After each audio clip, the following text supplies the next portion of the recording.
Welcome to a bonus episode of Laid Off and Looking, and what you're hearing in the background isn't our theme. No, that's actually the theme of Peacock's new hit comedy, The Paper. We both watched all 10 episodes, and oh, have we got thoughts. Oh my God, so many thoughts.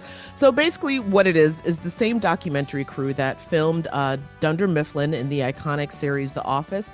They're now following the staff of the fictional Toledo Truth Teller, this struggling Midwestern newspaper. So here's a quick clip of the show. My name is Ned Sampson. I am your new editor-in-chief. Have you read this paper? Uh-huh. How do you think it compares to any other paper?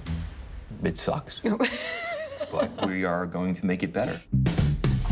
I hope it's not too disruptive to have me come in and sort of shake everything up. Oh, no, don't be so self-defecating. Welcome, volunteers, to your first staff meeting as reporters for the Toledo Truth Teller. How many of you have actually written for a paper before? I wrote a paper in junior high. Not quite the same thing. I've tweeted. You've tweeted? I'm in a group text.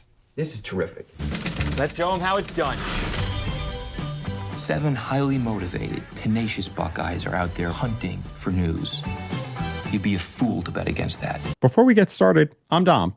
And I'm Jenna. And if you're new to listening to Laid Off and Looking, first of all, welcome. We usually cover journalism and media from around the world, but in this episode, we're doing something a little bit different. We're going to be talking about The Paper. And as journalists, we're going to break down what the show gets right about the chaos and drama of a newsroom and what it's stretching maybe a little bit for comedy. Even though, honestly, having worked in a newsroom, there's comedy all the time. There is. So, Dom, let's get started. Hi, I'm Jenna. And I'm Dom. You know what's funny? Not long ago, we were both breaking news. Now we're breaking unemployment records. Exactly. Just like thousands of other journalists who've been laid off from newsrooms across the country.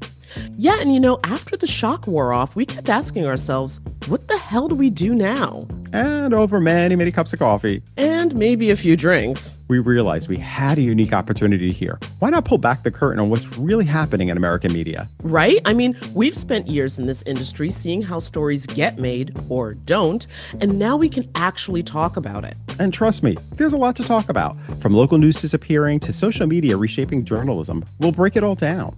And look, we're not here to lecture anybody. We just want to help make sense of the information that we're getting and maybe have some much needed fun along the way. So whether you're glued to the news, just trying to figure out what's real in your feed, or curious about the future of media, come hang with us. Welcome to Laid Off and Looking, a podcast where two journalists are taking a critical look at American media.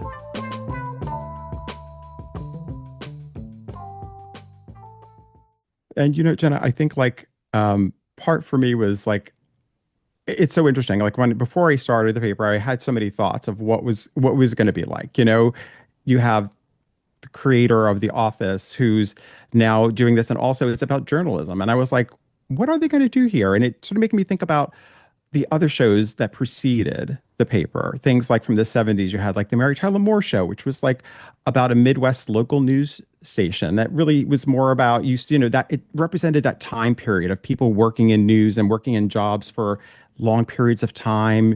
It was a place that seemed stable. Well, career actually, there was that problem. journalist.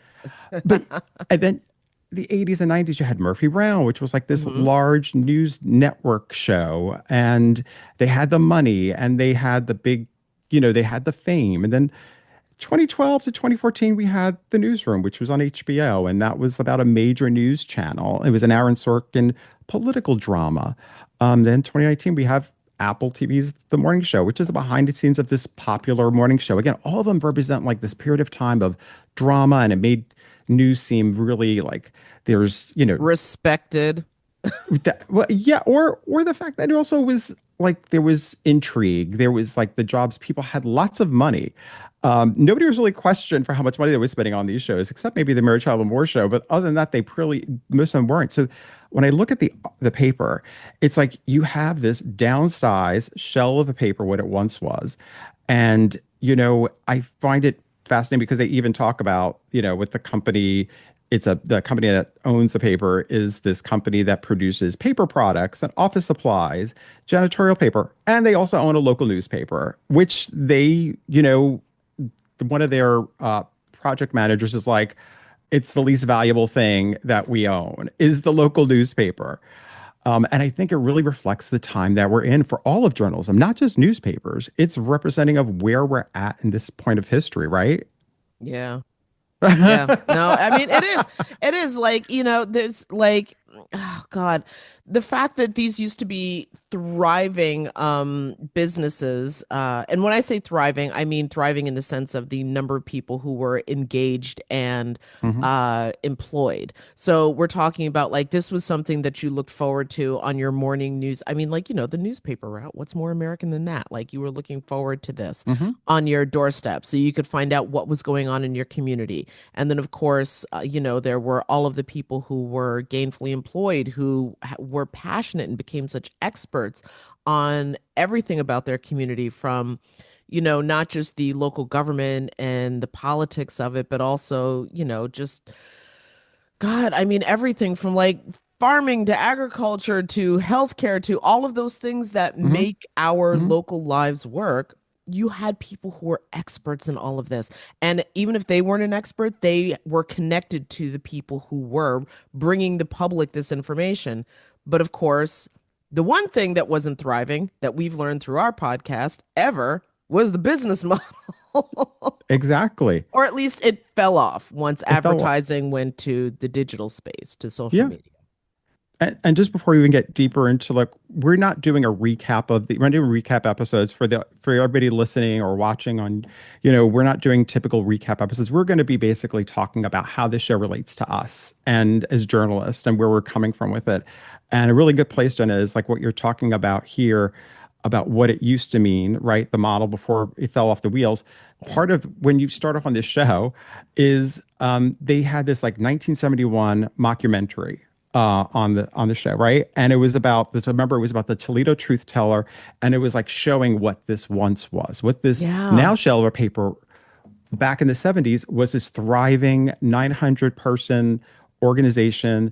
And I remember there was the interviewer asked the then publisher, John Stack, they asked him a question about like how expensive it is running this paper. And his quote was, you can bet what you're sitting on. You can bet what you're sitting on it is. We only keep democracy alive is all. It's like basically, that to me is like, wow. Like he's like, yeah, hell yeah, it's expensive, but we're keeping democracy alive. Like, how can we do this? How can we hold people accountable if we don't put the money into it? Yeah. And also, how can people be informed in the choices that they make in democracy if they don't know what the issues are, what the policies being proposed are, or who the candidates actually are? Because your government, as we know as local journalists, your government is local. I mean, there's the Yeah. show out of Washington, and God knows it's a show, but what actually affects your life is local. I'm curious, Jenna, do you think, I mean, I haven't worked on a local newspaper, right? But I can associate with this. But do you think I have to say, like, I do remember and I still see the importance of how, especially newspapers in particular, keep democracy alive. Like they really do are the ones who are going in, especially the local ones. They go in and they're the ones breaking these small stories that become bigger because they get a spotlight put on it, right? Do you see that? Do you still see that? Like, do you see newspapers as being as important as they were? Do you think the public sees them as being as important as I'm they do not sure if today? the As they do back? public sees them as being as important as they were. And a big part of that problem is because so many seeds of distrust have been sown and have been allowed to fester for well over a decade at this point, probably two, if I really think about it. But no, that like they're so completely essential. One of the things that always gets me every single year, and again, had I not worked in local news, and while I haven't worked for a newspaper, I work for local news in terms of like, radio or television. Um, had I not had those jobs, there's a lot about local politics and local government I would not know because it's Hmm. not, otherwise, how else would you get access to this information?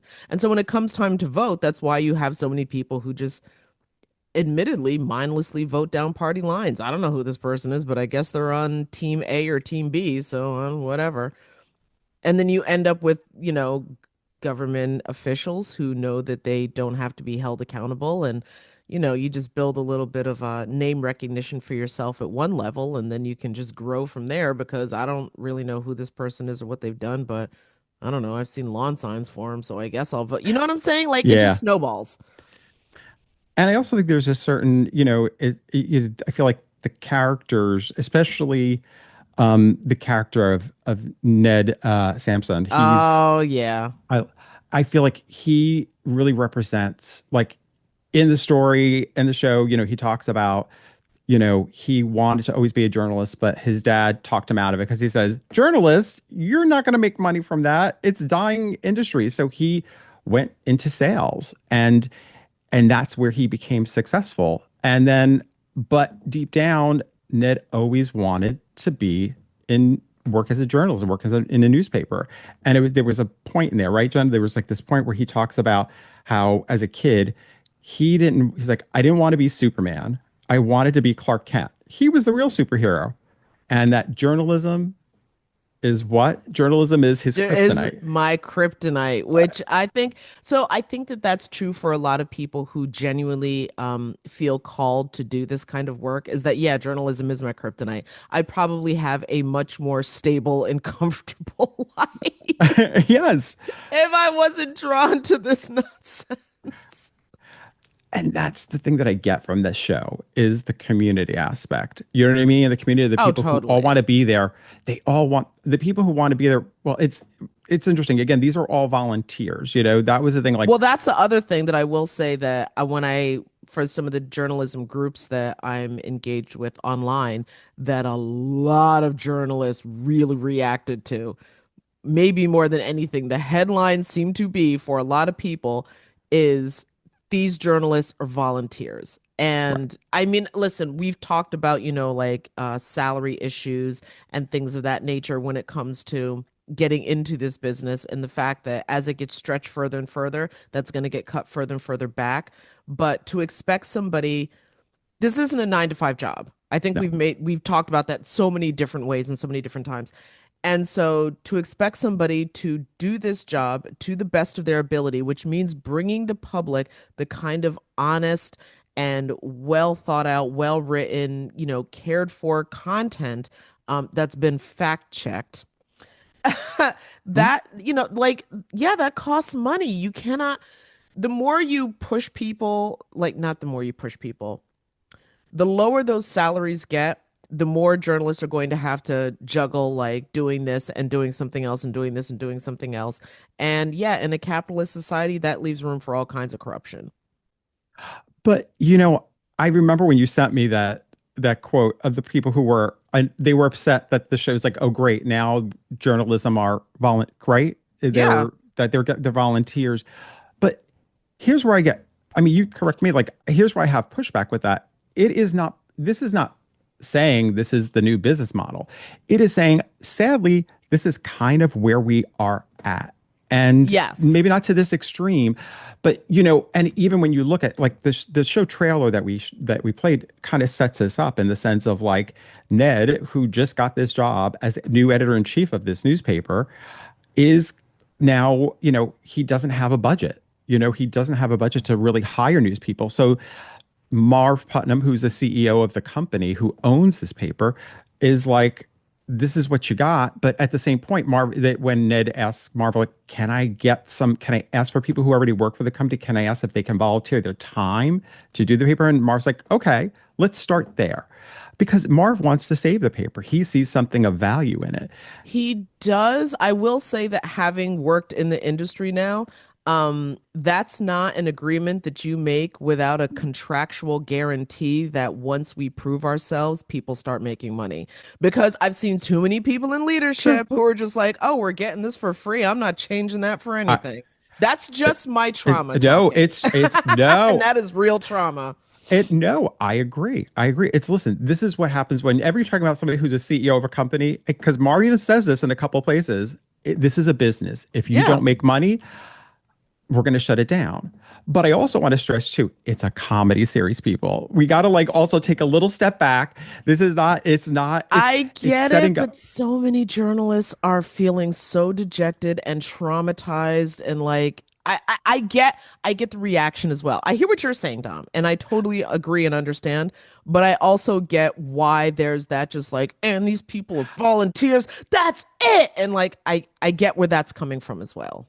I just get more frustrated when I see things like the newsroom and the morning show, or even Murphy Brown, in the sense of talking about journalism, because I think what they do is set up a more glamorous aspect, the drama, the all these like kind of side story, the just the kind of it's very just it doesn't always feel as real. Aspects of the jobs are real, but the reality is most of the things wouldn't happen. And I think it sets this false sense of what journalism is and what it ends up being, which is a lot of gritty, not really sometimes not the most exciting stuff, but you have to find Not the work. sexy stuff. There's no Exactly. glam squad. There's no, yeah, no, No, it's no. So I think this show has a sense of it's not trying to be that. I think people have to also kind of go along again with it represents an aspect of time that I think is really interesting because if anything, look at the people who end up being super successful at their jobs there. It's Ned and also Mare, who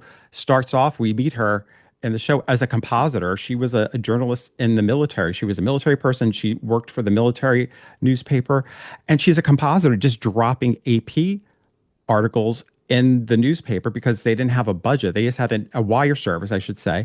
Shouldn't say AP. They had a wire service, and they were just dropping I articles. I feel like there's a couple of places in the show though where they say something like we just have a wire service. And if Yes. you know exactly Yeah, what they're talking exactly. I about. know. I So I know. say you're safe to say. Yeah, you know what I'm saying. But it's like, but it's like funny to me because it's like here you have this person, she ends up accelerating. Why? Because she's able to actually do the work that she was trained to do. The other people, the other volunteers are really kind of figuring it out as they go along, which is where the comedy comes in.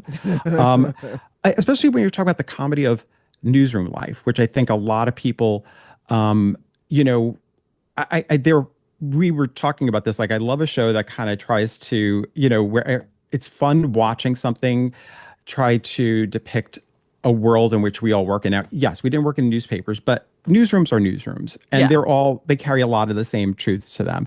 And that's the fact that, you have reporters, like a story they have, it, falls apart and they have to find a replacement, or you need a lead story, and it is, it's like, what's our lead for today? We don't have anything.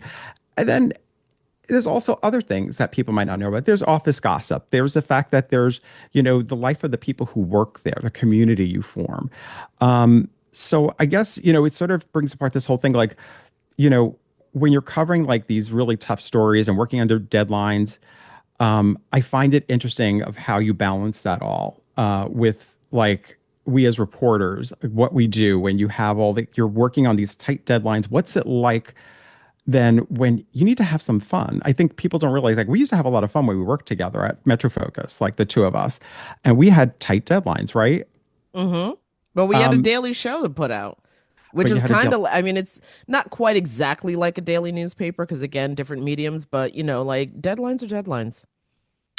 And I think, like, what you saw in the show, what you see in the show throughout the series is the bonding of the characters. Again, it's a comedy, but they do have, the office chat or the after work hangouts. I love watching, also even about the reality of how, listen, when you're a reporter working day to day and you have to go, you don't know if you're going to be in the field, in the office, how do you dress even? I think there was Oh a my funny, God. Do you remember my locker at the show?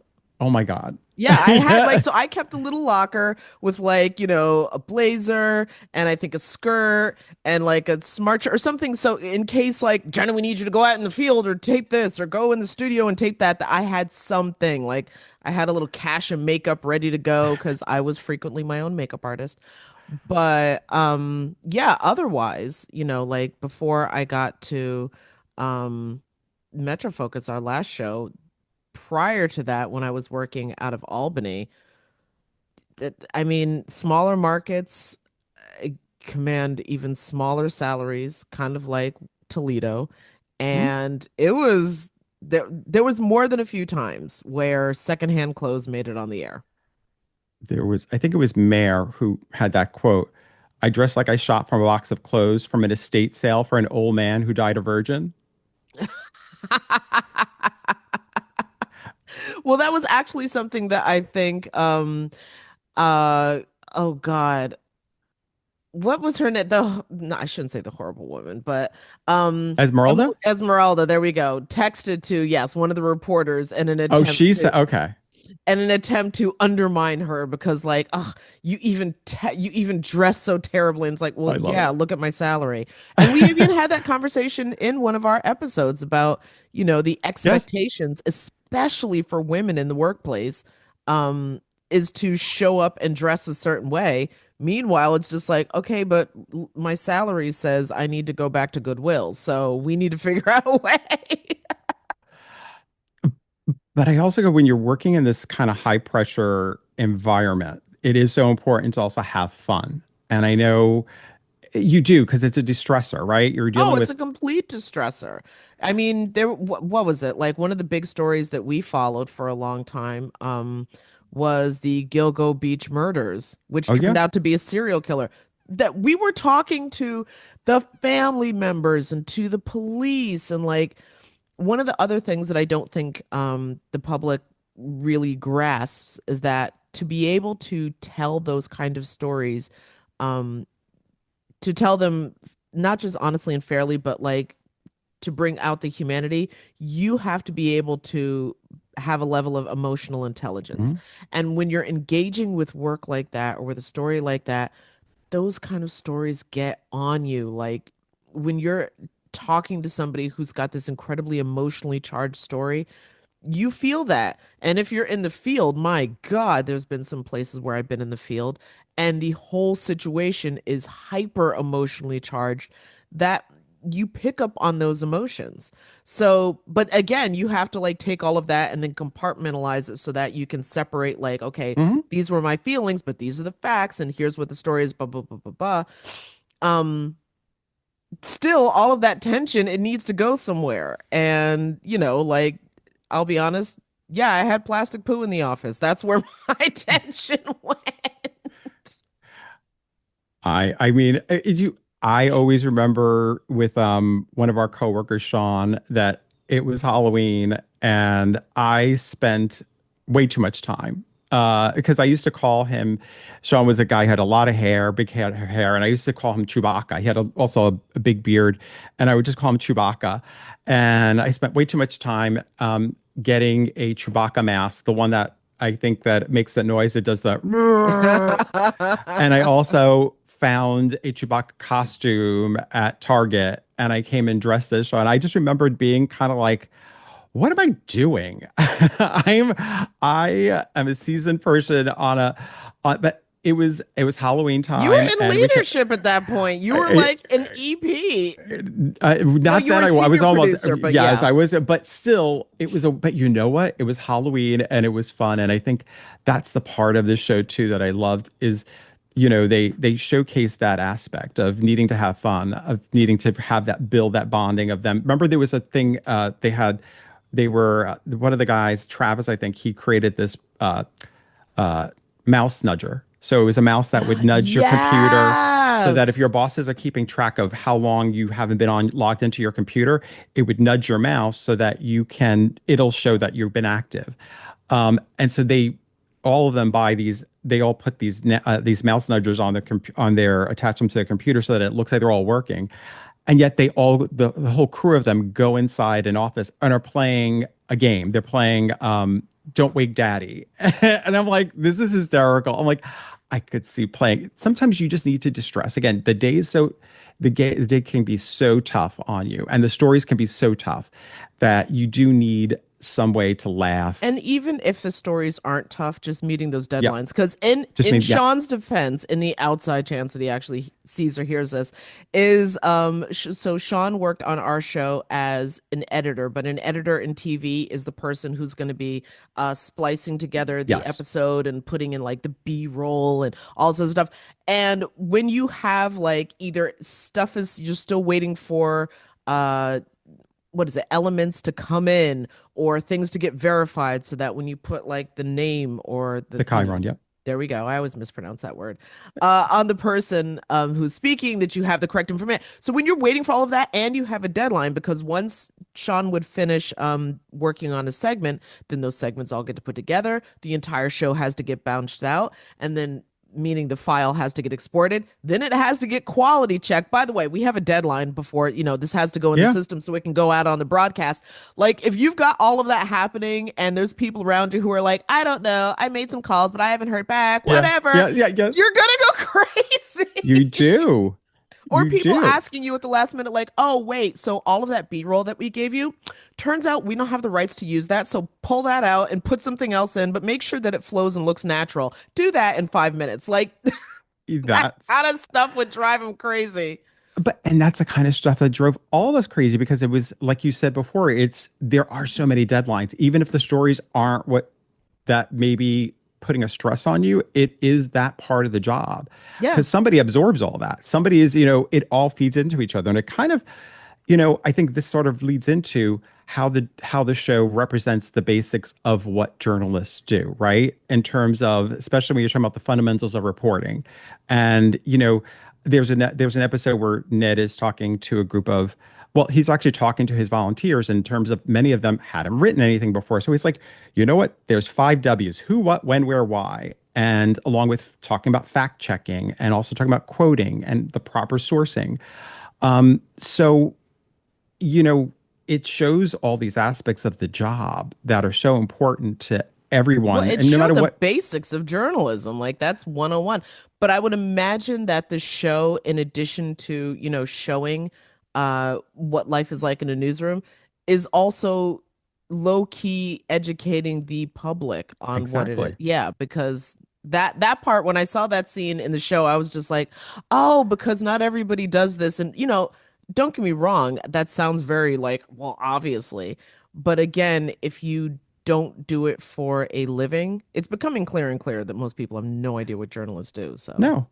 And it shows also how important certain parts of the job are too. Like there is a scene where Adelola, she's one of the accountants.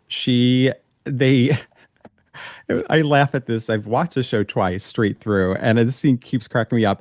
It's where they talk about the importance of punctuation, and it's because her headline that she wrote was Yvette Evans, comma, pig, comma, to be evicted. It was supposed to be Yvette Evans's pig is to be evicted, yet the way it comes off sounding is Yvette Stevens, that pig is going to be evicted, and it's funny because she was like in the whole thing, she's like, okay, it was one mistake, she's like, let it go. But there is an importance. I mean, we've all made mistakes. That's an important part of being a journalist too, is well, we do make hopefully, mistakes. I mean, this is a great place for why you need editors or senior producers or somebody who goes through the piece before it goes to be published and is like, hold on, Exactly. wait a second. Hold on. Exactly. You can't publish that. That looks like this lady's a pig. Well, I mean, for you, Jenna, have you had any experiences like that you could say where, some kind of goof up that happened or something for yourself? Let's see. I would say the biggest thing, because luckily I've always worked in places, even if there wasn't somebody who had the official job title of editor. And again, the smaller the organization Mhm. is, the more often you'll have like, you're an editor and a writer and a this Mhm. and a that, which that also leaves room for mistakes. But given the fact that most of my work has been in broadcasting, my biggest mistakes have all been in the mispronunciation zone. Okay. Like I didn't get a pronouncer, or the pronouncer that I got for something wasn't correctly phonetically spelled out. So I have mispronounced, unfortunately, more than a few people's names. And then what the worst part is that when you're in the studio, when you're in the recording studio, so you've got the IFP thing in your ear, and you're trying to engage in a natural feeling conversation because you're still being taped. You've got someone screaming at you, no, say it that. I'm sorry, I'm trying to speak. If you wanted it said correctly, you should have put Yep. it in the Yep. script on the, on the prompter that I'm reading, which nobody put a pronouncer in there, and I hit that cold. So what we got is what we got.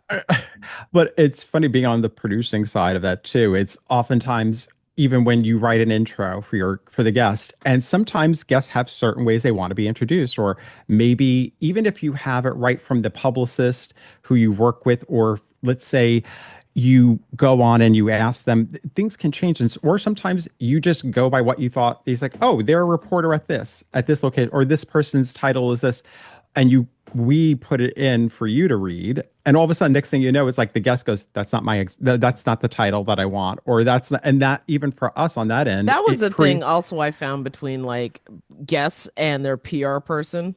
Oh, yes. It could always be different. You just don't know what you're getting. And I know not every guest has a PR person, but a lot of times when you're talking to even booking another reporter, sometimes you're working through a communications person who will tell you one thing, and then reporter comes on the show and they're like, no, actually, I know that's not my title, or that's not what I want to be my title, or I want to be introduced this way. So those are the things that sometimes, especially when you have a tight deadline, we didn't work in live news, but we Thank did live God. to tape. Thank my, God. I have to say, so I would, when I started out on our show, I was started out as a booker, senior booker slash producer. I was doing No, a little bit of slash is quite everything. common in small Yes, newsrooms. That's slash.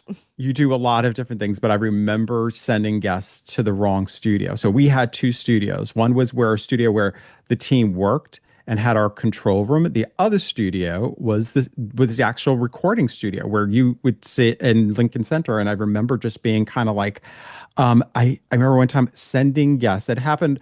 I hate to say this. It must have happened more than once. I don't think it just happened one time, but sending people to I sent it to our office studio, which was like a 15-20 minutes away. But when you're dealing with deadlines, again, when you're like, oh my goodness, this guy has a hard out. They've got to be out of here. They've got to be on the road in a half hour. And now I just wasted 15 minutes of them coming here. And I'm like, you got to go to Lincoln Center. It's going to take, it's like, that was stressful. But that happens sometimes when when Yeah, you're doing no, a that lot of also different does. jobs and and I feel like, again, what I liked about this show was captured some of that aspect of it, of Well, the, also the other side of that equation that you just put together is that we weren't just twiddling our thumbs up at Lincoln no, Center. Like the way the no. show because we would tape multiple episodes because again we were live to tape. So there were numerous times where we would tape multiple different segments all in one day. So those were stacked one on top of the other. So if you had like a window between like I don't know 11:45 and like 12:30 to tape this one person and they're at the wrong location and with midday traffic it's going to take them it threw everything off. It Hmm. threw everybody off, it threw everything off and then anyway, it was But it's, again, and it also showcases, I think the show is about like how much you have to actually do in terms of coming up with the concept of the story. You know what I mean? Like you're pitching your ideas, you're trying to think what works today in the news that you're doing, right? that morning meeting. And that really it's an important aspect of it. Like, all right, so everyone, what do we got going on? Like, what is it? Give me a story. Give me something that, and what I loved about here too, when you're talking about local versus national, is that you are more connected to the community, what's happening You in the have to community. be. Yeah, you have to And be. like knowing what's going on, the story that you think is little, whether it be, there's a scene where the character Mayor, the reporter, her building loses its water because of the fact that there was a clog in the sewer system. It was In New back York, something. we called them fatbergs. Oh, is that what we do? I don't know No, that. because I remember there was a whole fatberg story, and then the Department of Sanitation had to be like, please do not flush the following down the toilet. You're clogging up the entire sewer system. I personally think they pulled that story from that local New York City story. Because in her story, they end up finding out that part of the reason why it was clogged, that she had this big sewer clog, was because of the fact that they were due to these man myths that the company that produces the paper, the Toledo truth teller, also produces these man bits, which are for men to wipe their butts. It was a way to keep your hand clean. I know it's like, but I loved it because Flushable wipes have been a problem though, because that was they never have a thing. That's not a thing. they do say flushable, like septic tank safe or whatever. You It's can like say whatever you want. yes, Advertising and actual reality are not the same thing. but it brings up that funny aspect, like I said, of she turned that story, she turned what happened to her personally into a story for the Yeah. paper and investigated it. So again, it's like when you're in a newsroom, especially in a local one, you really are trying to see what's happening in the community that you're in and how you can actually um, move forward. How do you put the story together and how do you get it right? Um, and which kind of then it's interesting because you talk about that story, it kind of leads into our next subject of ethics Hmm. in news. Because again, with Mayor, that story, she was actually it again because of this whole sewer system issue was started because of products that the company she worked for makes. And I think that to me, then it becomes a thing like, there was a whole discussion in the show, well, like, are we going to report this story because of the fact that we're kind of reporting on our own company? How do you do that? And I think that brings up a whole discussion of like, what are the ethics? Like, you have to trust the news that's coming. Like, you have to be able to report, even if it's your own company, you have to be willing to be, you know, looked at and That is a analyzed. delicate line. I have seen some media outlets be brave in doing that and saying honestly, this is what, like a lot of times the way it'll get addressed is that so this is our parent company or this is the larger organization. Our newsroom is separate from that, but we are going to give the honest story about what took place within or with the parent company or within the organization that is become a story. An irresponsible one will bury the story, and unfortunately that does happen as well. Yeah. Yeah. And also, I think within the show there was this great line that Ned has where he talks about the courage in journalism uh, is sticking up for the unpopular, not the popular. I think it's knowing that you're holding people accountable. Like, it's easy sometimes, of course, to go with the popular side of the news, right? Is that really a popular thing though? Because to be perfectly honest, in this particular day and age, and don't get me wrong, I agree with what Ned said, but I think that line should have been the courage in journalism is sticking up for the unsafe, not the safe. Because a lot of what keeps people quiet Mm, is the fact that they feel incredibly unsafe to tell the truth. interesting.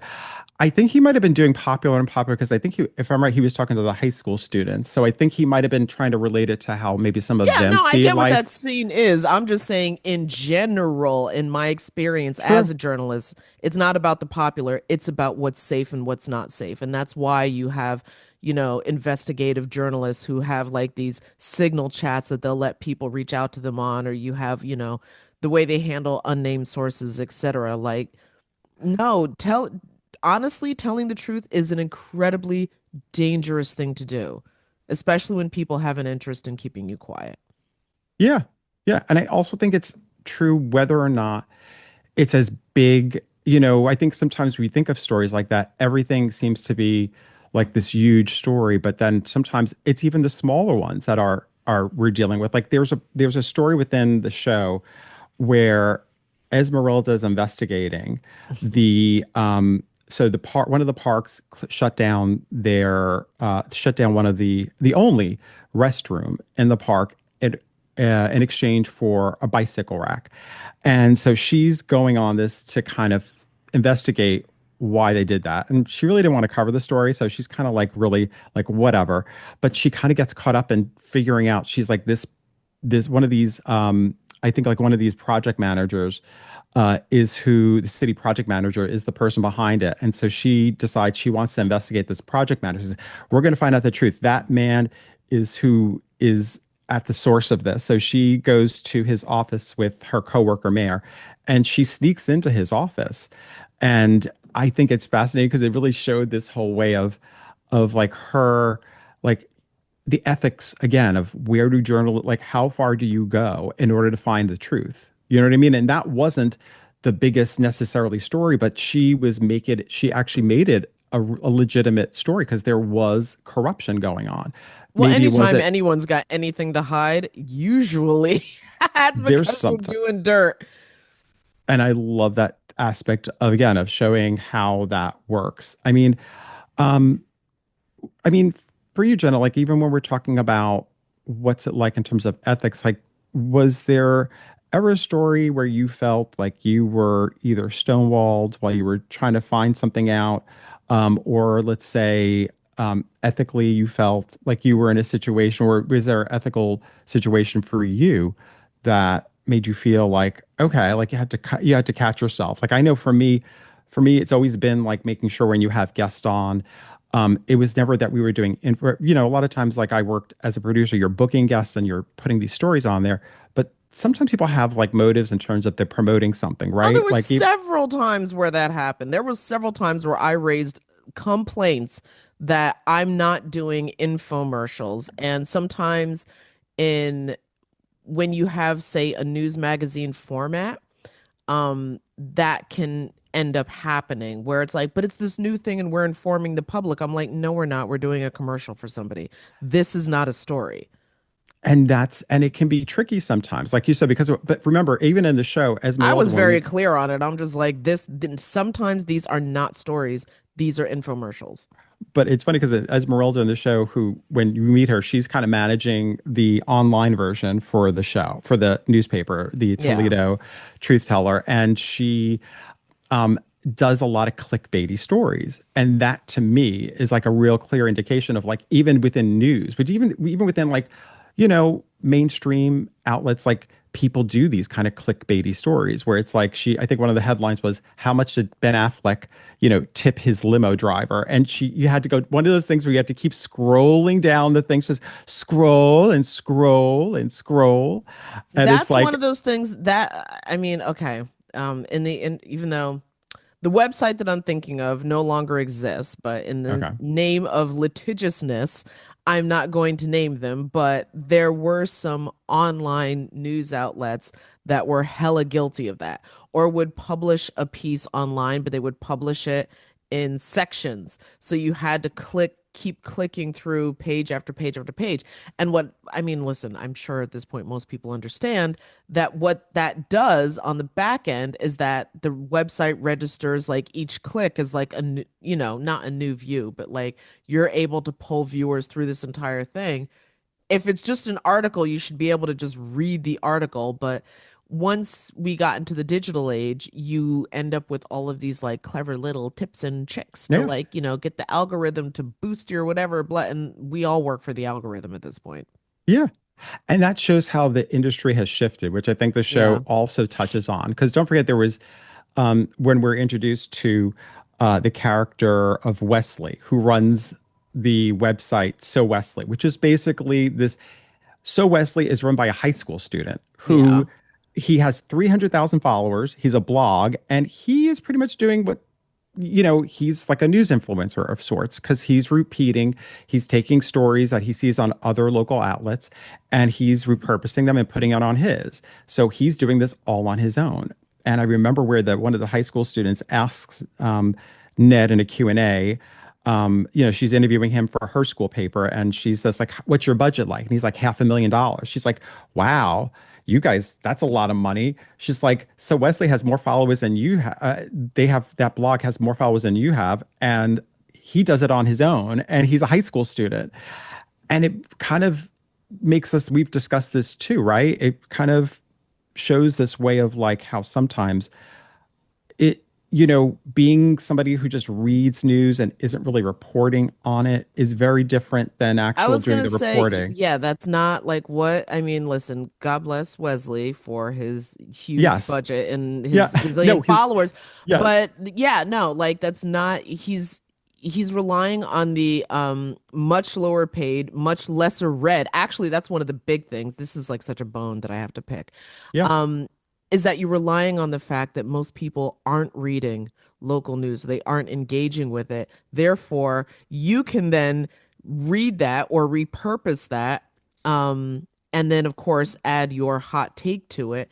And for all of your followers, because you're giving your personal take to everything, which creates the false sense of we have a relationship with one another, because I feel like I know you because you're telling me what you think, which I Hmm. don't necessarily get from journalists. They just tell me stuff and I don't even know where to Hmm. find. Anyway, it just they people like Wesley would not be able to amass the followings and the amount of the budgets that they do if you didn't have some lowly Hmm. unpaid journalist doing the actual work that he is now capitalizing on. But because And again, we all work for the algorithm, oh, but he has so many followers. yes, it doesn't mean that person is telling you is any more legitimate. I think we live in a society where you do see a number of followers and you give more credence to them. Like, wow, they must be telling the truth. They must know what they're doing. They must have the experience. Because why else would they have all those people following them? Um, and also, within the show, there is sort of this discussion when Ned first starts at the paper. One of his things the first things he does, what we talked about earlier, like cutting the wire service. Like, listen, we worked for a local news outlet. Yes, it's based in New York, but we were local news for our public TV station, and we didn't have wires. Not that you know what I mean? Like, and it's different. But Ned, the reason why he did that was because he wanted to focus on the actual journalism of the local community. And I think that's also another really big aspect of like, when we're talking about the shifts of the industry, we're seeing a shift away from local, right? A shift away from telling those stories that we end up missing sometimes because of the fact that we We end don't up have. missing quite frequently. Yes. And we've discussed this before too in the show when we talked about, some people don't want you to hear that news. Some people they don't want like certain state assemblies, or they don't want certain people reporting on everything that's going on within the government for certain reasons. So, there's a reason for all that. So I love the fact that I think that's a big part of the importance of, especially about like local journalism, is producing original content. It is time consuming, but it is also expensive. And I get that. Yeah, and that's usually what is the kiss of death, is that Yes. it's not only time consuming, but more importantly, it is expensive.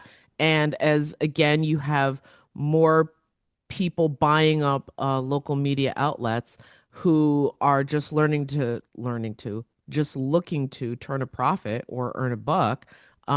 Journalism is not that place to do that. But if you look at it, as we heard from the very beginning of the show, we only save democracy. If you understand it that way, then this is a worthwhile investment. But it's like, when people got so upset at the Washington Post over some editorial decisions that were Hmm. made at the behest of owner Jeff Bezos, and people were saying, I'm going to cut my subscription and show them. And people were saying, you're not hurting him. You're only hurting the journalists who work there. This is the Washington Post is not how Jeff Bezos makes his money. Literally, he's probably losing money on that paper. Exactly. Yeah. Exactly. So uh, so in the end, I do think like it's the investment in local. Again, when I think about where we see with the paper, when we're introduced them from the 1970s, it's this company that had 900 people working for it. And it was expensive, but it came at a cost, right? And now you have 7 people, mostly volunteers, who have not worked in journalism, trying to save this paper, trying to save this one outlet in Toledo, Ohio, that is, they want to help the community. They're going with this, of course, real, I think, really kind of beautiful idea of like, we want to do some good in our community. We want to be able to mean something and make a difference, which I don't always think gets recognized. And sometimes, here's the thing too, like, you sometimes as reporters or as people who work or as journalists, you put all this work into something, and either sometimes it doesn't get the recognition it should, or sometimes it gets recognition, but it's a lot of negativity, or you could deal with critics and kind of like commentators online who start posting things about, what you. Sometimes though, like even the critics or, I mean, first of all, everybody wants to be a critic now. That's one of Yes. the beautiful things that But the comments section has brought us all. Jenna, this is the funny part. newspapers don't want to hire critics, but at the same point, everybody wants to be a critic. Like everybody thinks they have the access to be a critic too. Well, at the same time, I would say though that the critics that at least for a long time newspapers did hire for arts or culture or food were rooted in something, not just like a knee-jerk emotional reaction of I don't like that or like you know what I'm saying? Like it Yeah. wasn't like the comment section is not where you go for intellectual discourse. It's No. usually a bunch of emotional reactions and people emotionally reacting to someone else's emotional reaction.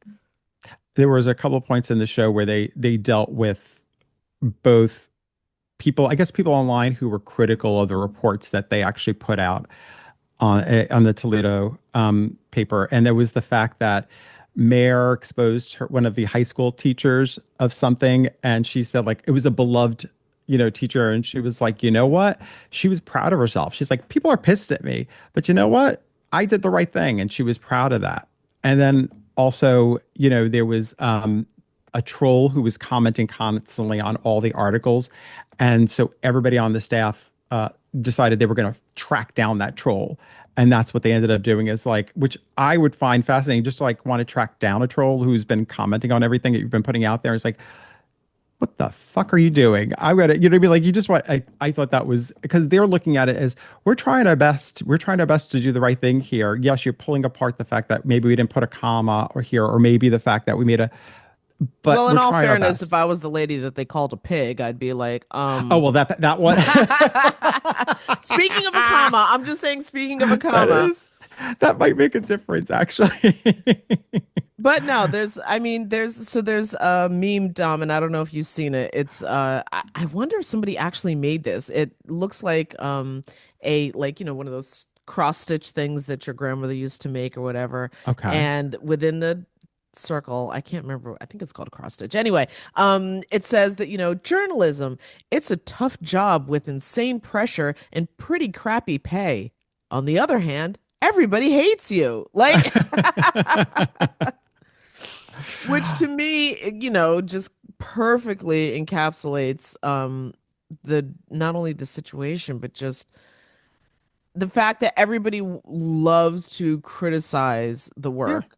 Yeah. I can't say that I've had that many like online trolls. Like occasionally stuff would bubble up to my consciousness, and when I say that, I mean because we did have on both of the shows that I worked on people who were for the most part monitoring the Mhm. social media pages, etc. So I didn't necessarily see everything, even though I would get occasionally like bits and pieces that actually we're starting to get some kind of racist comments about this black girl on the camera. But ones that did make it to my attention, and this was very, very big, was when I was working on Metro Focus.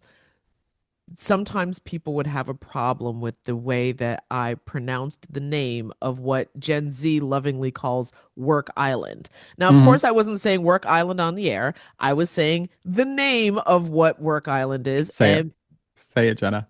Manhattan. But then I would get these comments just like, there's two T's in Manhattan. I'm like, nobody knows where Manhattan is. That's nobody, just stop. But you know what I'm saying? Like, that's what I mean. Like, sometimes critics just love to criticize, Yes. just they love to just, it's almost as like you get a rush from being Yes. able to point out a flaw in something.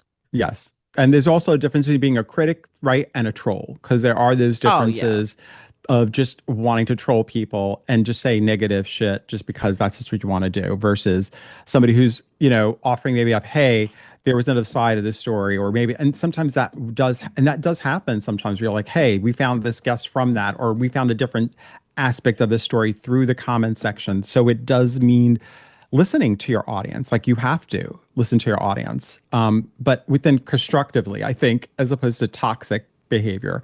But on the flip side of Jenna, of the whole criticism and trolls, there's also the other side of it, right? Which is like the awards and the recognition that in the show that they show as the newspapers moved along. It goes from Yeah. being still, listen, it still wasn't perfect, but they've certainly built it from just being a paper about clickbait and just putting about just generic info on to actually reporting on what's happening in their community.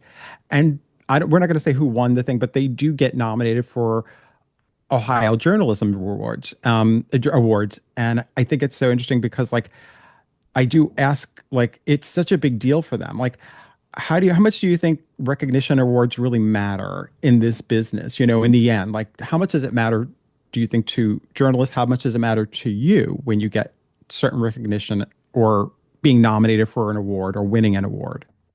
I would imagine it matters a lot. I mean, not imagine, I know. You're the one with the Emmy. I don't have one. Oh, whatever. I've heard people say that, like, oh, awards don't really matter and nobody cares about that. And I would say BS. Of course, you want to be acknowledged by your peers for doing excellent work. Like, it's nice to hear it, but yeah, it's nice to be like formally awarded for it. Hmm. And so, yeah, no, of course it matters. And of course you want to win, etc. Like, I know that there are, how can I put this? I've never quite been able to figure out how best to hack the regional Emmys, because I've always found that and by the way, when you work in local news, there's like the national Emmys. First of all, the one that's on TV is more for drama and stuff like that, like script Talk narratives. shows. Yeah, Yeah, yeah, etc. yes.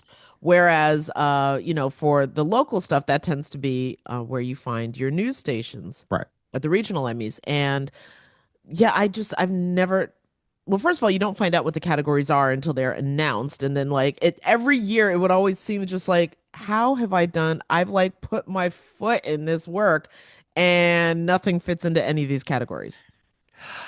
It was always that was always tricky, right? Because you never really understood, I think, how it wasn't. Yeah, I think some stations knew exactly.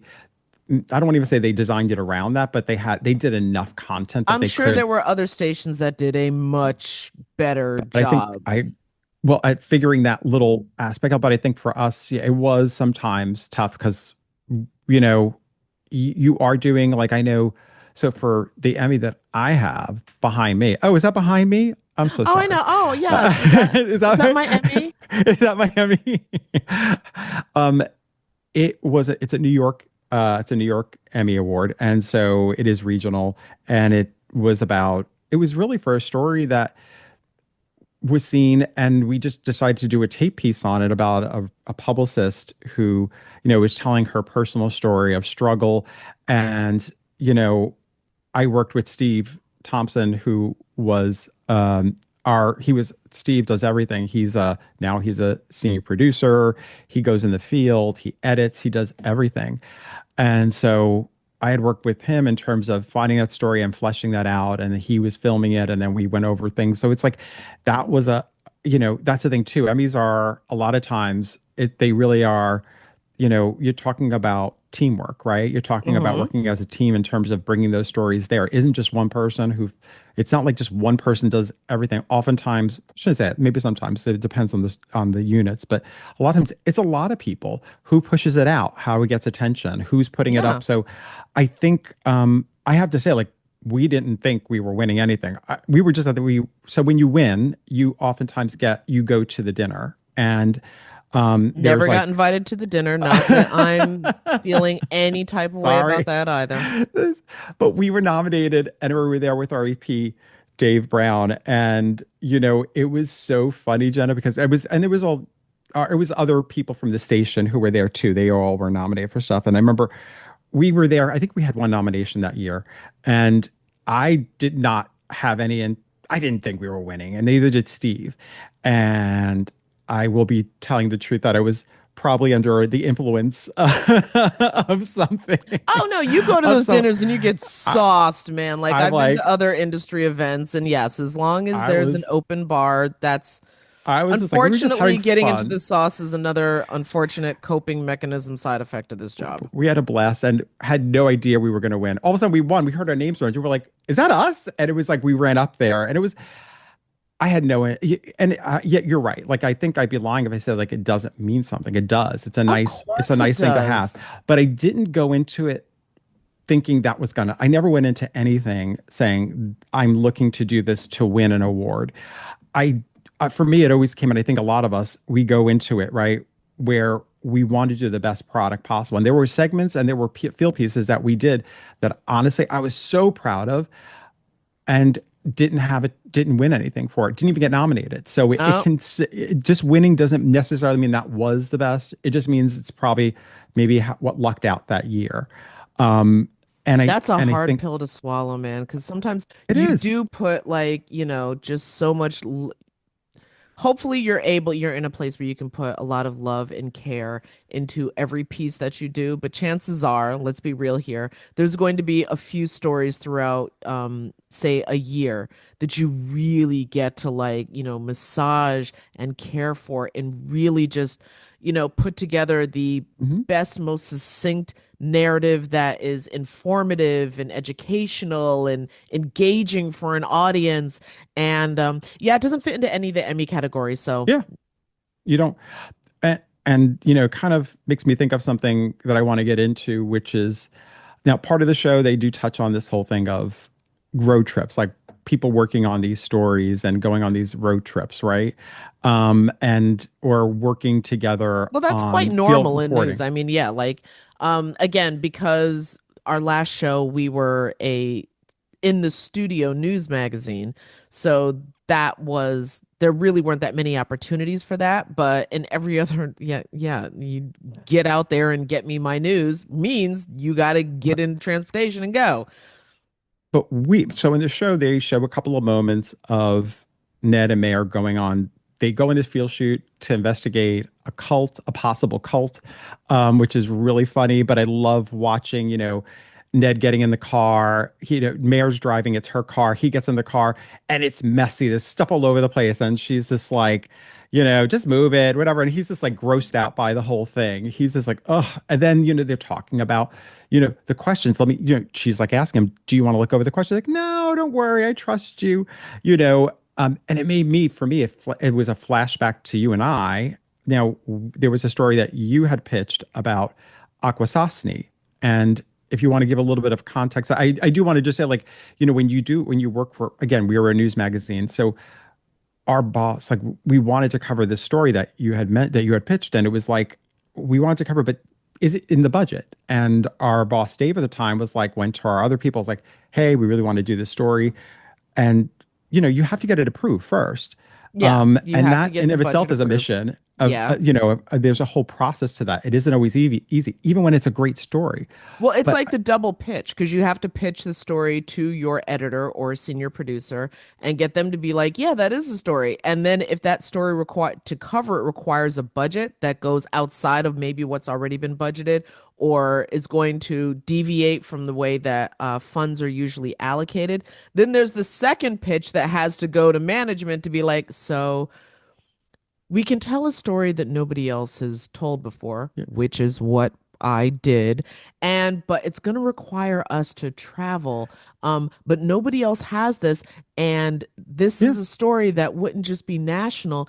We can actually, it can go, excuse me, not national. This is a story that wouldn't just be local. We can actually take this piece national, which is also what I did. And so it's worth it for us to do that.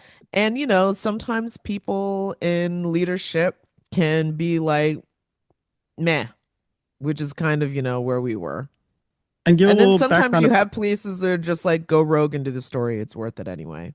And do you want to give a little background on what that story was, Akwesasne? Just like a Oh, sure. general, Yeah. like, So, Akwesasne, for anybody who doesn't know, they're the Mohawk Nation of indigenous people who were here first. It actually encompasses what is like the tippy top of upstate New York and mhm, crosses over the Canada. Canada, the European drawn line between Yeah. anyway, that border doesn't exist for them. So we drove the length of New York State and all the way up there. And the reason why we were up there is because they have a language immersion school. And what makes that so unique is that so many of the indigenous languages to this nation, to Turtle Island, if you will, have been all but eradicated. And, we learned all about the history of the, indigenous boarding schools where children were forcibly taken out of their community and cut off from their language and their culture, etc. And so the fact that you have this community that, after all of that, has still come together and said, no, we are going to save Hmm. our culture and our language, etc. And we're going to do it by having a language immersion school, kind of like, the way that you might send your kid to a school where they can not only speak English, but also some other perhaps European language, or maybe even like, Asian language or something, which is a beautiful thing. Hmm. But these languages deserve to be Hmm. preserved Hmm. and engaged with as well. And so Hmm. it was fascinating to be up there. It was so much fun. The kids that we met were, I think, the most boisterous group of second graders I've ever met. Oh, But they're amazing. they were great. But yeah, it was this fascinating story, and we were able to share it with the national news feed, and that was also a point of pride for me. But Hmm. yeah, didn't. But that to me is like that took like 2 days of traveling back and forth. Like it wasn't something, Steve and I were coming from, Brooklyn and that. So you're talking about a story that I forgot how many hours it took us to get there because we picked you up along the way. And it was Yeah. just like, again, that's not a story that you're just, going downtown because those are separate. Like when you're doing field pieces that happen with locally, but that was a big deal for us. And I loved that story because also there was such a positive message within that story. And we don't listen in news. You don't always have that, it isn't always that. A lot of It's times it's always usually this. the point. So one of the things that I always learned from journalism is that you're looking for a point of tension. There's some sort of fission that's taken place. And so what are the, either sides of the fission, and what is it that caused that tension, that break? Yeah. That's what you're looking for. And so that's why those stories tend to rarely ever have that, just like, here's the positive thing. Now, of course, a lot of newscasts, you'll see them usually in the D segment or the Yes. end, where they'll put that positive story where it's more about, here's how someone is helping. Conversation we had very early on in the podcast, solutions journalism, Hmm. which people actually respond to in a positive way. Don't just tell me the Hmm. world's on fire. I know. Hmm. Show me Hmm. somebody who's like, I got an idea. We Yeah. could fix it. Like, people Yeah. want to hear that. So that was a great but again, that was a great experience. But also there are other experiences of just doing field reporting where you go locally and you're right. We talked about like just being able to go in the field and kind of run and trying to like you got to get comments or you got to get somebody on video. I know there were a period of time where we were doing field pieces like to cover day of air news. Um, Oh. yeah, you loved it. So. Well, okay, so and we still amongst the many episodes that we're still putting together, one of them is how to talk strangers, because I don't know a single journalist who will not tell you that man on the street interviews is not the bane of their existence. It's uniquely challenging, incredibly frustrating, and when you have a deadline, sometimes you got to take what you get. And that's not always the most insightful thoughts on a subject. But Yes, you've got an editor who's back in the newsroom screaming, like, you better come back with something. So here's something. It's not yes, like, yes. God. I agree. I just think like the deadline aspect of all of this is what I find to be so again, it's like you're running on a story. Remember, we'd run out on a story, you'd go in the field and it was like 10 a.m. and we'd have to be back by maybe 1 because we had to like be able to like have We it, also, I should clarify, we did not have a news van. Like no, a lot, no, sometimes other, especially broadcast outlets, like even the we did station that I not. work for out of Albany, there was a dedicated No, we did not. automobile for news. We did not have that. So we No. are now at the mercy of New York City taxi cabs. We weren't that far from the paper, Jenna. I'm just saying we were not that far from the I paper. know. We might not have had volunteers, but we were not in the sense of like we would either you use public transportation or if somebody had a car, you jump in it. But that really was what you did, and you're like, okay, let's go, or a taxi or Uber. Um, that was how we got around. And again, there is a stress factor when you have to make that deadline of, oh, this has to air tonight at 6 o'clock, and we need to have the show locked and put in by 3. And there were many a times that did not happen. And again, and that even happens whether it's being in the field and covering breaking news, or even during, um, again, or doing field piece, or going on the road trips. It's just an aspect of life I don't think people see, because again, they think of the glamorous aspect, or the more glamorous that we see on No, some of there these was other shows. nothing glamorous. I mean, it No. was like I think I have this great photograph that Steve must have taken because Steve was one of the cameramen who we frequently worked with. And we're somewhere outside and I'm checking my phone. I think I've got like my shoes in my hand because I'm sorry, I'm not wearing heels unless I'm on camera. And you were doing something, and it just looks like such a chic photo of like journalists working in the field. And like, no, dude, it's not chic. We might have been like in the vestibule of a building, like waiting for the, freight elevator so we could get all the crap upstairs, like the camera and the lights and the tripods and all of this stuff. Like you know, it's it's not glamorous. It isn't, and also there's an emotional cost to doing all of this, right? There's an emotional cost of journalism, of doing all of these types of stories, of kind of being out in the field all the time, and the deadlines. Like, it does have a cost in terms of on our personal lives. And I know people will sometimes say, "Well, you chose it." It's like, yeah, we all choose lots of jobs, and they all come with certain stresses. We're not Yeah. bitching and moaning about that, but it also is a reality when we talk about it. It's because people don't think about it, because I think they just think like with news, you can just sign off and you're done for the night. Like, you check out at 5 o'clock, you're like, I'm done. That's not this field. That is not this field. News changes or something happens, you have to drop it. Whether it's the fact that something broke and now you change your story, or whether you have to cover a story that you weren't thinking of covering and now you have to sort of put it all together. It comes with a certain stress factor and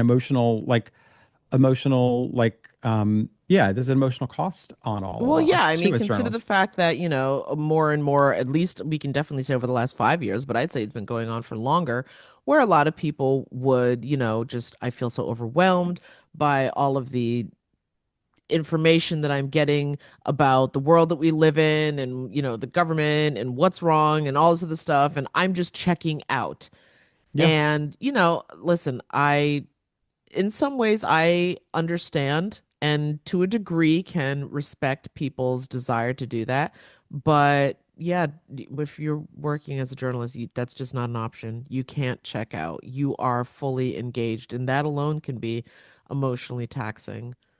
Knowing, and Uh, then there's also the added weight, I would say, of having a deeper understanding sometimes of issues or situations or something, whereas other people are not as informed, or they're relying on maybe like just rumors or gossip or something like that that isn't based in any kind of evidence or fact. mhm, mhm. And how do you engage with somebody in a conversation where they are literally repeating, I guess misinformation is now a word that we're using now.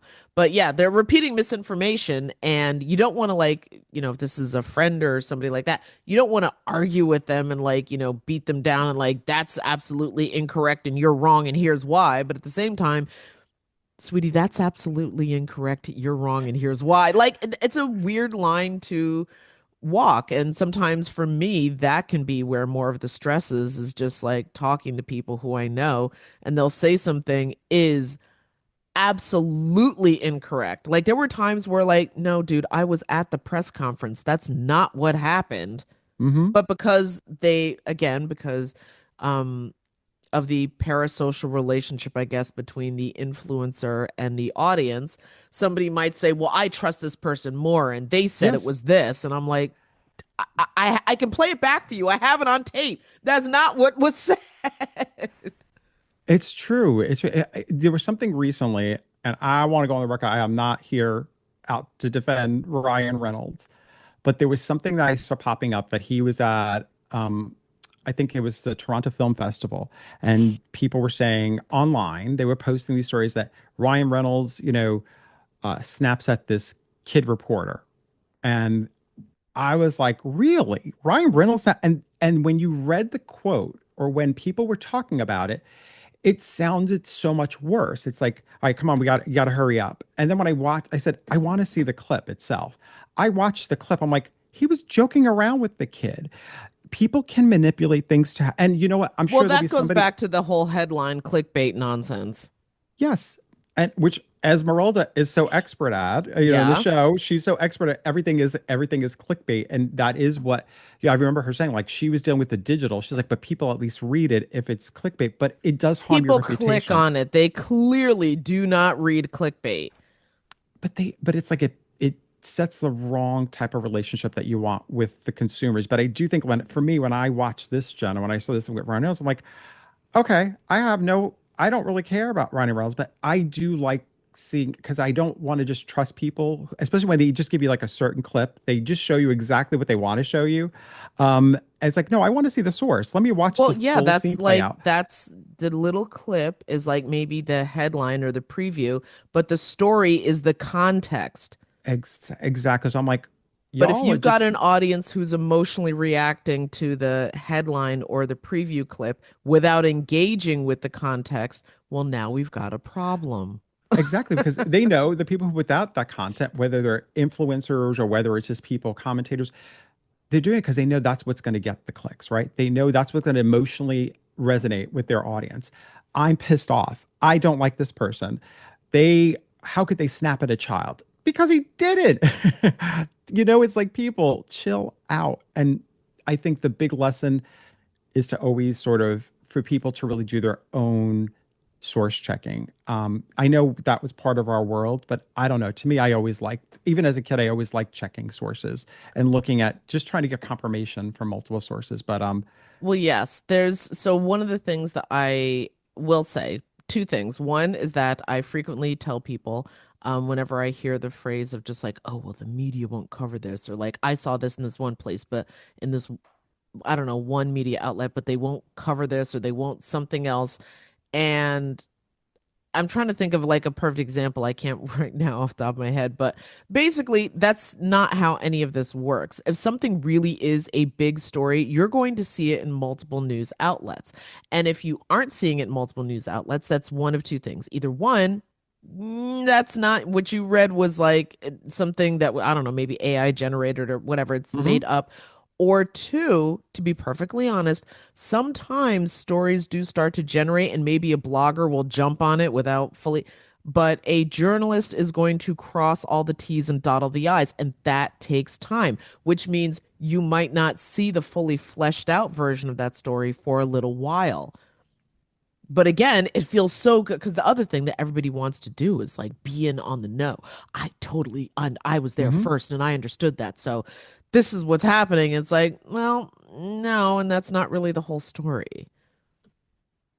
Well, I guess as we kind of close this out, Jenna, what'd you think of the show overall? Like, what was your take? I thought it was very, very heartwarming. It made me miss working in a team as much as I love you, Dom. Yeah. But there was something about working. I don't know. I mean, first of all, one of the things that I remember saying to you, and I think I thought when this show I first heard that it was going to exist, was A, how are they going to be able to completely capture what it's like working in a news organization? Um, and that one is that part of what made to me the office so accessible is that everybody's worked in an office, so that's like a universal experience to different degrees or whatever. But I don't know, like a newspaper is it's a very specific kind of environment, and or a news organization, and so is that something they're going to be able to capture? And for the most part I think they did. And you know I know Ned's not necessarily the principal of the show, but I think what I liked most about his character is that there's never been a news organization that I haven't worked for that didn't have basically that personality type, that Mm. cheerleader who's just like, come on, guys, we Hmm. can. Hmm. We're going to try Hmm. harder and do Hmm. more and keep going. And I know you're exhausted and you need a break, but come on, like that part of it was very, very heartwarming to me because I've had numerous EPs who fit that bill. And that just grabbed at my heartstrings. I love that. I Loved it. I watched the show. I think I watched it twice. The first time I watched it through was just more so of like how did I feel about it, like just to get a vibe for it, not go into it taking notes.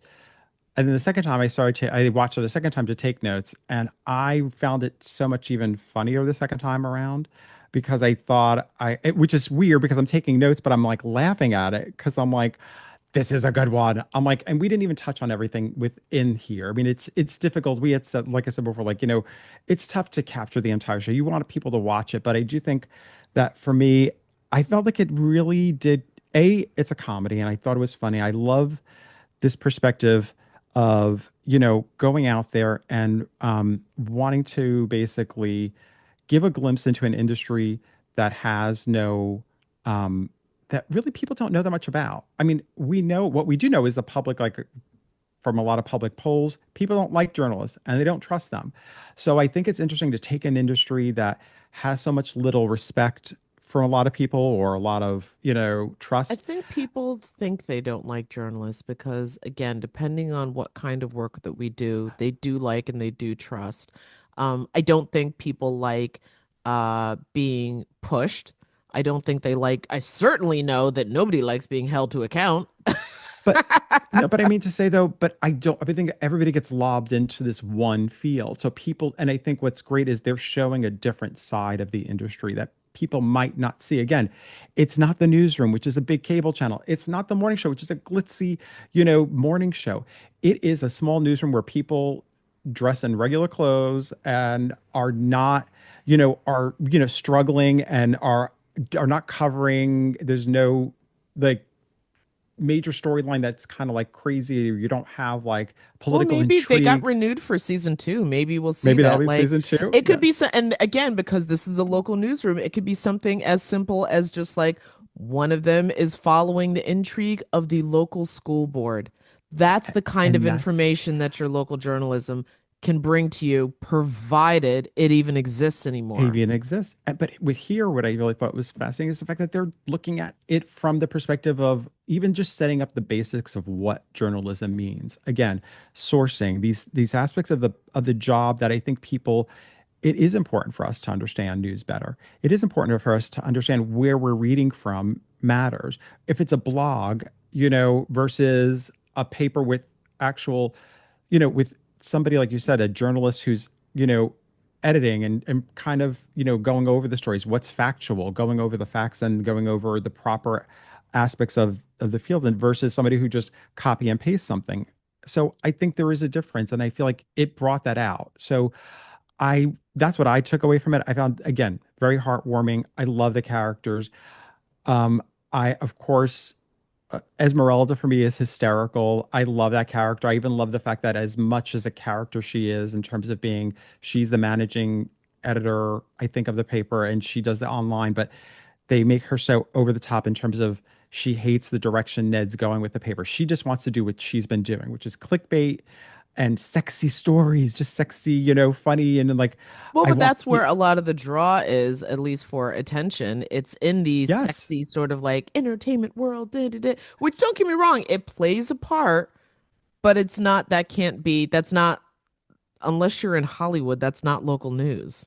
exactly. And also, it's a different part of this. So I loved all the characters on it. I think she was, to me, I loved Ned. I agree with you. I think he's, of course, the heart of what you want in the newsroom. And again, same thing, like, been lucky enough to actually work with people like that who do want to put out responsible reporting and who don't, who aren't just looking just for the headline.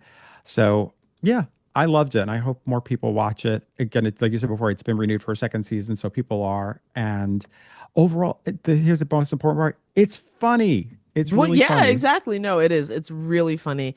Um, yeah, it's I mean, I guess for me, it's really funny, but it was also very, very heartwarming. Yeah. Like it made me feel Well, all warm inside. Well, Jenna, that was a lot of fun. People, if they want to check out the paper, again, it's streaming the whole season, streaming on Peacock. So You can definitely go binge check it it. out. All Um, right. Well, listen, I mean, as much as I will miss that, we still have our own show to develop and to grow, and maybe we can have our own cast of wacky characters there helping we us out. go. It's great. All right. Well, this was so much fun to go through, but yeah, we got Thanks more for work to hanging with do us. All right. Thanks, everyone. later.